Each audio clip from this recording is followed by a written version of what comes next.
আসলে মরণের কোনো বয়স নাই, মৃত্যুর কোনো বয়স নাই। সাধারণত মানুষ শিশু অবস্থায় দুনিয়াতে আসে, এরপর শৈশব অতিক্রম করে যৌবনে পদার্পণ করে, এরপর পূর্ণ বয়সে উপনীত হয়, তারপর একটা সময় বুড়ো হয়ে যায়, বৃদ্ধ হয়ে যায়, এরপর হঠাৎ একদিন দুনিয়া থেকে চলে যেতে হয়। কোনো মানুষ এই দুনিয়ায় স্থায়ীভাবে বসবাসের জন্য আসে নাই। যত বড় সম্পদশালী হোক, যত বড় ক্ষমতাশালী হোক, সেও এই দুনিয়ায় থাকতে পারবে না। আমি মনে করি মানুষের জন্য দুনিয়াতে আসাটা এটা একটা সফর। মানুষ কোথাও সফরে গেলে যেমন কিছুদিনের জন্য যায়,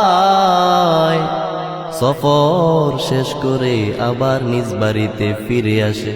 সফরে স্থায়ীভাবে থাকার জন্য যায় না, আবার নিজ বাড়িতে ফিরে আসতে হয়।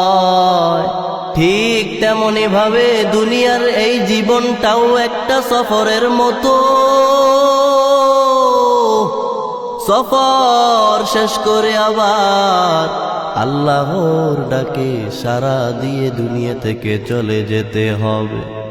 কি নিয়ে আল্লাহর কাছে দাঁড়াবো? যদি দুনিয়ার এই জীবনটা সফরেই হয়ে থাকে, তাহলে আল্লাহ তাআলা আমাদেরকে এই সফরে কেন পাঠাইলেন? আল্লাহ তাআলা বলেন, আমি দুনিয়াতে পাঠাইছি মানুষকে ইবাদত করার জন্য। আমি একমাত্র শুধুমাত্র মানুষকে দুনিয়াতে পাঠাইছি আমার গোলামি করার জন্য। আজ আমরা দুনিয়ার মায়ায় পড়ে আল্লাহকে ভুলে গেলাম। দুনিয়ার মায়ায় পড়ে অন্ধকার কবরের কথা ভুলে গেলাম। দুনিয়ার মায়ায় পড়ে হাসরের ময়দানের কথা ভুলে গেলাম। দুনিয়ার মায়ায় পড়ে কবরের আযাবের কথা ভুলে গেলাম।